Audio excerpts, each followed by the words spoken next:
Today I'm gonna make a video of how to fix the radio in case it works, but you have no sound coming from the speakers.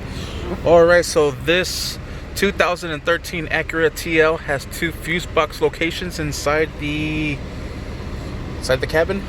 One is underneath, right in there, and the other one is right here. So we're gonna go ahead and pop this open, and if you see, your premium amp will be the fourth one. 1, 2, 3, and 4. I already removed it. It was burnt out. I already have my buddy on the way to go get a replacement. Here is another one that is good. There it is. I'm trying to show you through the light, but it's not working.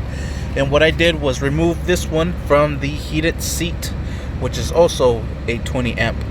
So when I get the replacement, I'll go ahead and place it on the heated seat. This is the premium amp.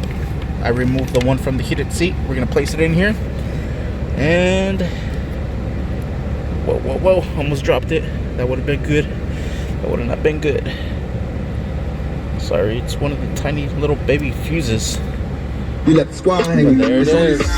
Go ahead and turn this down before we get monetized. But there, as you could see, we have sound. I know there's still a ball involved, Sweet. but it's not. And that's pretty much it. That is pretty much it. Thank you for watching. Please like and subscribe.